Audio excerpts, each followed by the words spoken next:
또 마가복음에서 드물게 예수님이 말씀 설교로 이야기하시는 것들 중에 하나인 씨 뿌리는 비유에 대한 말씀을 오늘 본문은 기록하고 있습니다. 우리가 잘 알고 있는 말씀입니다. 그래서 이게 마태복음 13장부터 1절에서 9절까지도 등장하고 있고요. 누가복음에도 등장하고 있습니다. 아마 공관복음에서 공통적으로 다루고 있는 것을 볼 때 정말 예수님이 하셨던 비유 중에 초대교회 성도들이 정말 사모하였고 또 들을 만한, 그래서 기억할 만한 비유였구나라는 것을 알 수가 있습니다. 그래서 말씀을 보시면 예수님께서 다시 바닷가로 나가셔서 사람들이 예수님 앞으로 몰려듭니다. 주택, 어떤 집에 들어가서 하셨던 건 보통 식사하거나 병자를 고치시는 일이었습니다. 그런데 당시 가옥의 구조상 이 많은 사람들에게 말씀을 전하실 수 없는 그런 모습이었습니다. 그래서 예수님이 이 설교를 하실 때는 산 위로 올라가시거나 바닷가로 나가셨다라는 것들을 볼 수가 있고, 또 그렇게 바닷가로 나갔을 때 또 예상했던 것처럼 많은 사람들이 예수님 앞으로 모여들었습니다. 그래서 예수님이 여러 가지 비유로 말씀하셨다라고 하면서 그 여러 가지 비유 중에 특별히 마가복음은 씨 뿌리는 비유에 대해서 언급하고 있습니다. 그래서 우리가 잘 알고 있는 건 들으라, 씨를 뿌리는 자가 뿌리러 나가서 뿌릴새 덜어는 길가에 떨어짐에 새들이 와서 먹어버렸고, 덜어는 흙이 얕은 돌밭에 떨어짐에 흙이 깊지 아니하므로 곧 싹이 나오나 해가 돋은 후에 타서 뿌리가 없으므로 말랐고, 덜어는 가시떨기에 떨어짐에 가시가 자라 기운을 막음으로 결실하지 못하였고, 덜어는 좋은 땅에 떨어져 결실을 맺었다라고 말씀하셨습니다. 팔레스타인에서 농사를 짓는 모습을 잠깐 설명하자면, 거기는 논이나 우리가 알고 있는 그런 물이 많이 들어간 농사를 못 짓습니다. 그래서 밀농사 보통 그런 것들을 짓는데, 이 당시에는요 길이 없었습니다. 큰 길, 우리가 알고 있는 대로 교역이 가능하고 마차나 수레가 다닐 수 있는 길들은요 보통은 누가 했냐면 로마 사람들이 했습니다. 왜냐하면 로마 사람들에게 길을 만든다라는 건 최고의 명예였기 때문입니다. 당시 유명했던 속담이죠. 모든 길은 로마로 통한다.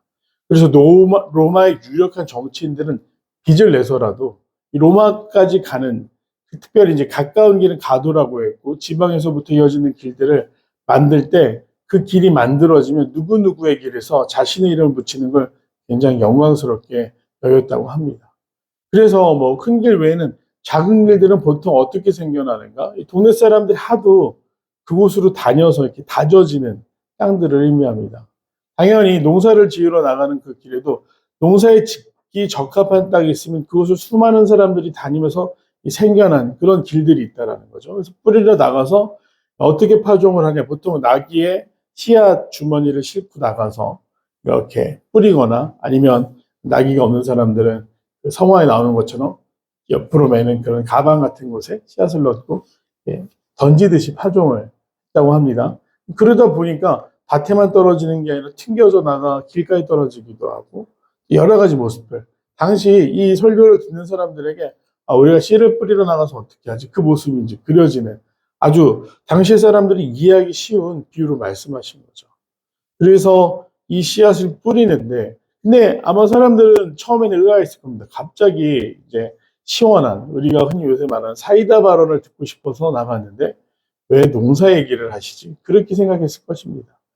뿌리는데 이 사람들이 그 말씀하시는 네 가지 경우가 쏙쏙 들어오는 거예요.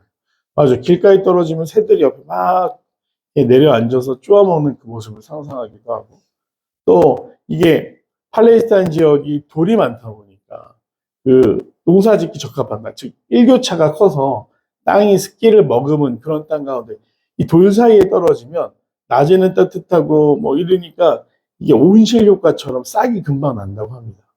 싹이 금방 나지만 아까 성경에서 이야기한 것처럼 뿌리가 온전히 깊지 않으니까 정오가 되면 그 돌틈 사이로 햇볕이 비치게 되면 말라버린다. 그리고 마지막으로 가시, 안 좋은 경우로 마지막은 이제 가시에 떨어지게 되면 가시가 자라지 못하게 한다. 이런 이야기들을 하세요. 그리고 이 뒤에 본문, 내일 성경의 본문이 될 때지만 이 얘기를 하셨는데, 마지막 귀 있는 자는 들을지어다 라고 하셨는데, 사람들은 아마 설교와 설교 사이에 재미있는 이야기나 자신들의 관심을 이렇게 환기시키시기 위해 예수님이 비유로 말씀하신 농사 얘기하시네 라고 넘어가는 사람들도 있었을 것입니다. 그런데 어떤 사람들은 저 말씀하신 이유가 분명히 있구나 라고 생각했을 거예요. 왜냐하면 예수님을 사랑한다고 따랐던 제자들조차도 이 말씀을 이해하지 못합니다. 예수님 왜 갑자기 씨앗 비유에 대해서 얘기하신 겁니까? 왜 농사 이야기를 하셨습니까? 라고 오히려 묻죠. 도대체 무슨 얘기였습니까? 라고 했을 때 예수님 뭐라고 말씀하시죠? 첫 번째 얘기한 건 마음이 굳어진 사람들. 아무리 복음을 우리가 제시하고 내 신앙에 대해서 너무나 간증하고 좋다라고 얘기를 했을 때도 그냥 그건 나랑 상관없다. 너 좋으면 더 열심히 믿어. 이렇게 하면서 복음을 튕겨내는 사람들을 이야기합니다. 우리가 전도할 때 제일 낙심하게 하는 사람들이 바로 이런 사람들이죠. 선한 마음으로, 좋은 마음으로 교회 한번 나가보자. 그러니까 궁극적으로 우리가 말하는 건 교회에 나가자는 게 아니라 예수 그리스도를 구주로 영접하라고 말하는데 마음이 워낙 굳어져 있다 보니까, 마음의 문이 닫혀 있다 보니까 그 이야기가 자기에게 필요 없다고 얘기하는 거예요. 당신은 열심히 믿으세요. 난 나대로 열심히 살게요. 참 가슴 아픈 일이긴 합니다. 그런데 이 굳은 밭을 기경하는 게 쉬운 일은 분명 아닐 겁니다. 저도 서울에 태어나서 서울에서 자라다 보니까 제가 땅 팔 일이나 농사 지을 일이 거의 없었습니다. 그래서 대학생 때 혹은 청년부 봉사를 하면서 농촌 봉사활동을 간다든지 또 군 생활을 하면서 이 땅을 파본 경험들을 생각해 보면 굳은 땅 파는 일은 결코 쉽지가 않습니다. 삽으로만은 못해요. 곡괭이라고 하죠. 곡괭이로 하루 종일 갈아 엎은 후에 그 다음에 삽질을 해야 삽이 들어가 땅이 파져지지 그냥 삽으로만 땅 파려고 그러면 그보다 어려운 일이 없습니다. 게다가 심지어 돌밭이라고 하면 삽이 잘 들어가지도 않아요. 굳은 마음을 기경한다. 사실 불가능에 가까운 일이에요. 그래서 만약에 내가 맨손으로 땅을 판다고 생각해 보십시오. 손이 짓무르고 피가 나고 상처 있고 어려운 일일 겁니다. 이 1단계 굳은 마음에 등장하는 사람들을 그럼 우리는 포기해야 되냐? 포기할 수는 없죠. 다만 아까도 말씀드렸지만 내가 생각하는 것보다 더 많은 노력과 희생과 시간이 필요하다. 내가 그 땅에 복음의 씨앗을 심겠다라고 하면 정말 곡괭이를 휘두르고 땀을 흘리고 때로는 내가 맨손으로 해야 되는 상황이라고 한다면 손끝이 다 갈라져 피가 날지라도 나는 오늘 이 땅을 기경해 보겠다. 라는 또 마음이 우리에게 필요할 것입니다. 안타까운 건 그들에게는 복음이 튕겨져 나와서 전혀 그 세대를 대해서 사탄이 와서 가지고 간다라고 하는데요. 그 사람들에게는 뭐 흔히 말하는 교회에 대한 안 좋은 이야기는 귀가 이만해져서 들릴지라도 교회에 대한 좋은 이야기는 다 튕겨져 내버리는 거죠. 어저께 이제 선택적 수용 말씀드렸지 않습니까? 이 사람들에게는요, 교회가 중요하지 않기 때문에 교회에 대한 나쁜 이야기는 크게 들리고 좋은 이야기는 적게 들립니다. 참 안타까운 경우라고 할 수 있습니다. 그러나 말씀드린 것처럼 우리는 씨를 뿌려야 돼요. 그런데 뭐 전도를 효율적으로 접근하겠다라고 하면 당연히 옥토를 찾아서 뿌리는 게 제일 좋겠지만 또 마음이 굳어진 자들을 포기할 수 없다. 우리에게는 그 땅을 지켜보고 있어야 되는 열심이 있어야 되는 거죠. 두 번째 경우는 돌밭에 떨어져서 뿌리가 깊지 못해서 싹이 나는 듯 하지만 금세 그 뿌리가 없으므로 타버린다라고 말씀하셨는데 이건 감정적인 반응을 하는 사람들 생각해 봅니다. 힘들게 교회는 왔어요. 그날 설교를 듣는데 좋은 이야기인 것 같아. 이렇게 하고 돌아가면 우리는 왠지 희망적인 마음을 품게 됩니다. 저 사람들 잘 믿지 않을까? 그런데 어떻게 되죠? 그건 체면상 마지못해서 그 자리에 한 말이고 혹은 진짜로 좋았을지라고 해도 마음의 준비가 안 돼 있기 때문에 감정적인 반응에서 그치는 거예요. 근데 교회 가보니까 어때? 좋았어. 근데 거기서 결단이나 결실이 되지 않는 거예요. 뿌리를 내리지 않으니.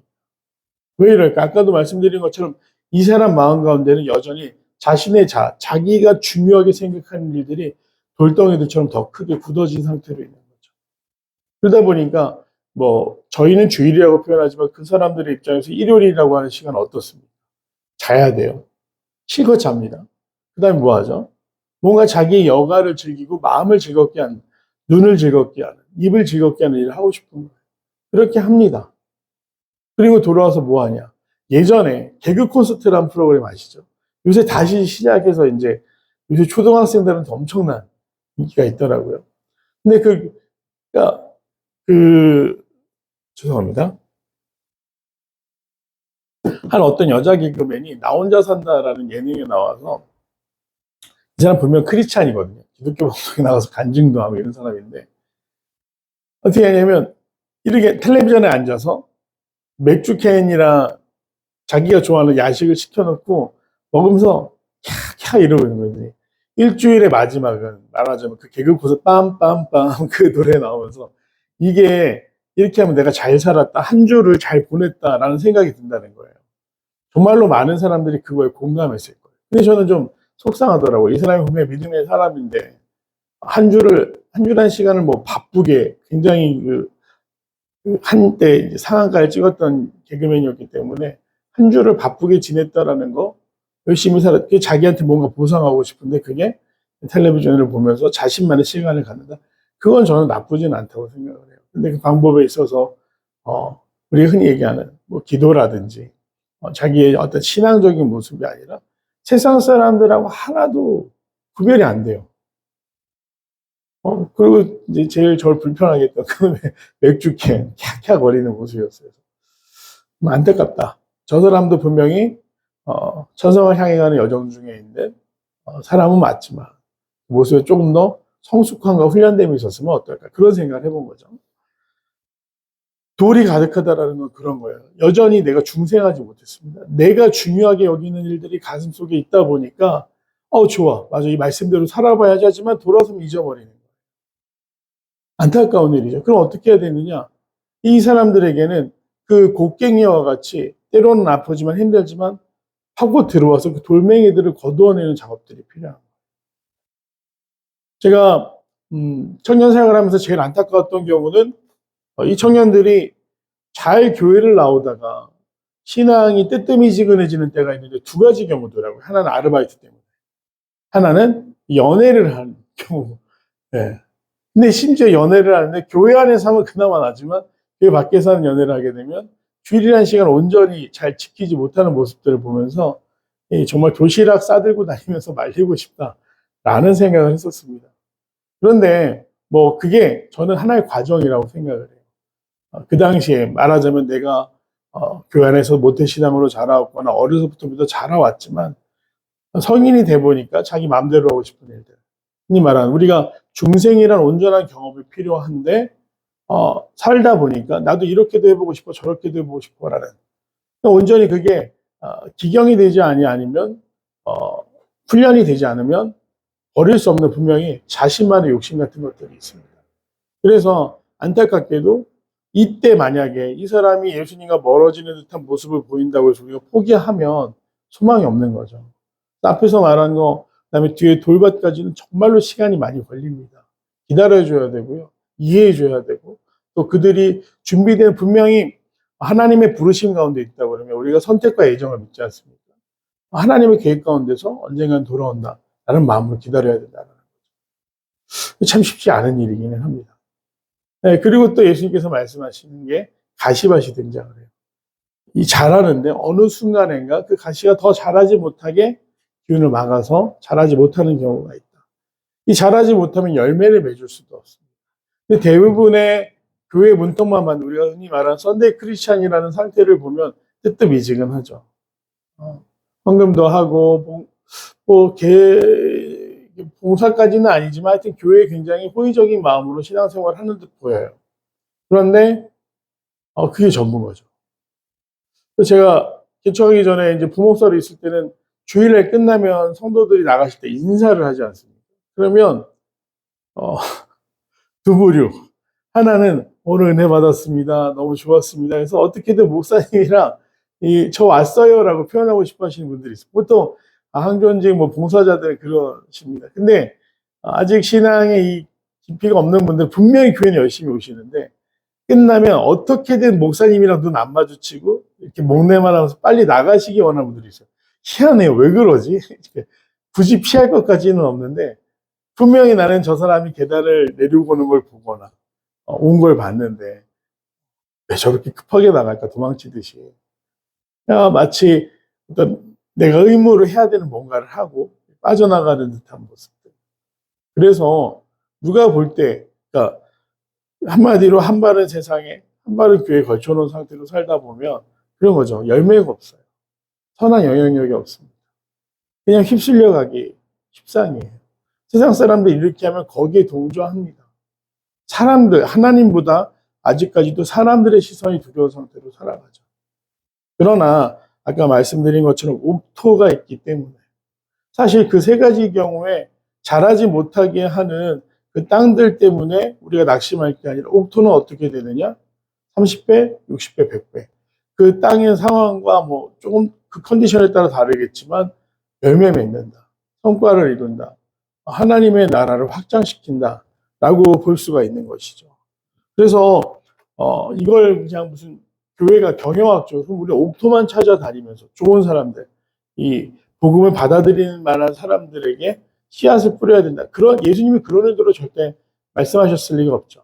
우리가 복음을 전도하고 복음을 전하기 위해 애쓰는데 왜 낙심하게 될까? 사람들은 왜 안 받아들일까? 예수님 시대 때도 동일했다는 거예요.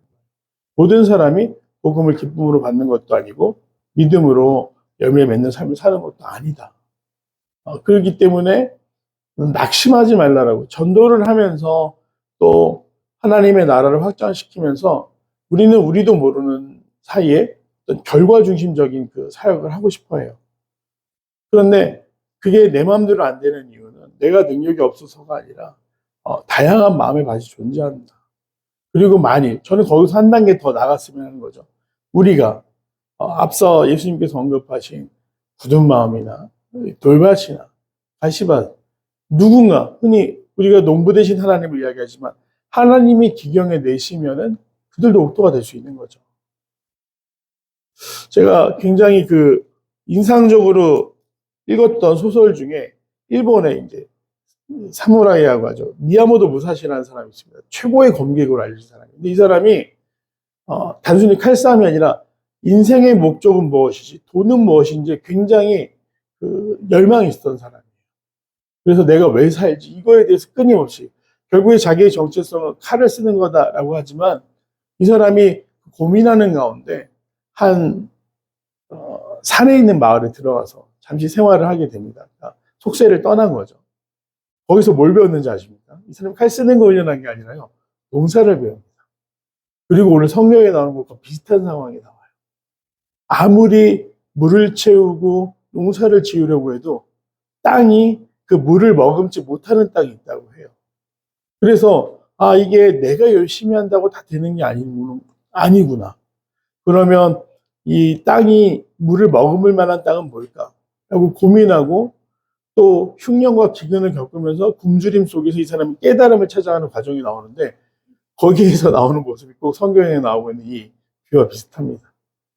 간절하게 돌을 기경해내고 이 물을 머금을 수 있지만 돌도 많고 쌀을 기를 수 없는 그 땅을 기경해 나가는 그 일련의 과정을 통해서 내가 이게 재능이라는 것도 마찬가지고 돌을 찾는 것도 마찬가지고 어떤 노력과 결실 가운데 그리고 정말 목숨을 건 기나긴 기다린 가운데 얻게 되는 것들이 있구나 하면서 이제 깨달음을 얻는 게 그 사람 이제 자서전을 보다 보면 나오는 한 부분입니다. 십자가가 없는 사람들도 돌을 찾아가는 사람들은 그렇게 노력을 해요. 그럼 우리에겐 영원한 생명이라는 그 십자가라는 목적을 향해 갈 때 우리가 그냥 우리 마음에 맞는 옥토만 찾는 것이 아니라 흔히 그런 사람들이 정말 있어요. 어느 날 복음을 제시했더니 잘 받아들이고 그래도 잘 나오고 잘 훈련되는 경우도 있습니다. 하지만 우리가 일상 속에서 만나는 대부분의 사람들은 길 가거나 돌가시거나 가시밭 같은 사람들. 어떻게 해야 될까? 먼저는 아까 말씀드린 것처럼 농부의 손을 빌려야 됩니다. 하나님이 나시기를 먼저 기도하시면서 그리고 내가 농부를 대신해서 보냄을 받았다는 걸 기도하시면서 그 땅 갈아 풀리면 얼마나 힘들겠습니까? 돌 다 빼내려고 그러면 얼마나 힘들겠습니까? 그 가시 걷어낼 때 내 손에 상처를 주기도 하고 나는 분명 선한 의도로 이 사람에게 하는데 선한 결실로 돌아오지 않을 때도 있어요. 하지만 끝까지 인내하시면서 정말 우리가 그 마음밭을 바꿔야 된다라는 결단이 있으시면 농부를 신뢰하면 끝까지 인내하고 포기하지 않는 그런 마음이 성도들에게도 필요하지 않을까 생각해 봅니다. 내용 관찰 한번 보겠습니다. 예수님께서는 어떤 방법으로 바닷가에 모인 무리를 가르치십니까? 배에 올라 앉으셨다라고 말하고 있습니다. 예수님께서 말씀하시는 씨 뿌리는 자의 비유의 핵심의 내용은 무엇입니까? 라고 되어 있습니다. 무엇이냐? 아까 말씀드린 것처럼 모든 씨앗이 열매 맺는 것은 아니다. 옥토가 있다. 그리고 궁극적으로 이 비유는 귀 있는 자들은 듣게 될 것이다. 라고 말씀하셨습니다. 네, 좀 쉽게 얘기하면 의도가 좋다고 결과까지 좋지 않지만 옥토를 찾아야 한다. 이렇게 생각하시면 되겠습니다. 연과 묵상입니다. 예수님께서는 왜 씨 뿌리는 자의 비유로 들을 끼는 자들은 들으라 말씀하십니까? 왜 비유로 말씀하셨는가?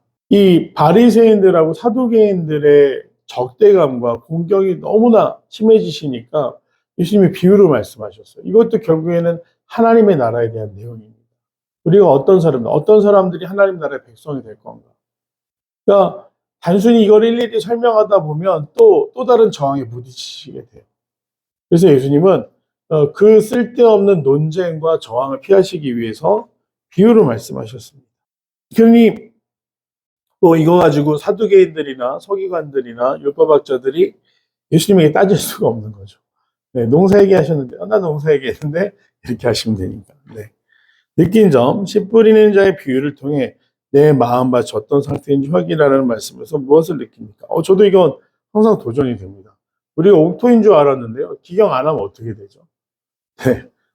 밭에 아무것도 자라지 못해요. 제 아내랑 저랑 농담처럼 한 일인데 저희가 어쩌다가 화분이나 식물을 선물 받을 때가 있었는데 둘이 깨달았습니다. 우리는 식물을 기르는 재주는 없다. 잘하고 싶은데요. 까먹어요. 그러면 금방 말라 비뚤어져가지고 다 이렇게 시들어 있습니다. 결국 버리게 되죠. 네. 그래서 저는, 옥토라고 생각하지만, 이거 굉장히 긴장하고 늘 관심을 가지고 내가 내 마음밭을 잘 가꾸지 않으면 나도 어느샌가 가시밭이 될 수도 있고, 돌밭이 될 수 있다. 이렇게 생각해 봅니다. 자, 내 마음밭에 말씀이 들어와도 은혜 받지 못한 적은 언제입니까? 복음의 씨를 뿌리는 자가 될 만큼 내 마음밭을 옥토로 가꾸기에 무엇을 실천하겠습니까? 말씀이 들어와도 은혜를 받지 못한 경우들이 많죠. 내가 그냥 마음이 어렵거나 굉장히 분주하거나 집안에 이런 대소사들이 계속 힘들게 하면 사실 또 집중하기가 힘듭니다. 그런데 옥토라고 불리는 이유가 있겠죠. 네. 그런 상황 가운데도 말씀을 붙들어서 또 그 위기를 이겨내고 하나님을 신뢰할 수 있는 삶. 아마 그것의 연속이셨을 거예요. 네. 그리고 앞으로도 연속이 될 테지만 우리가 신뢰할 수 있는 건 뭐냐? 농부 되신 하나님이 나와 함께 하셔서 나를 그냥 그렇게 황폐한 밭이 되도록 버려두지 않으신다는 사실이죠. 그래서 그걸 기억하시면서 네, 오늘 말씀대로 우리가 잘 우리 마음밭을 기억하는 것도 중요하고요.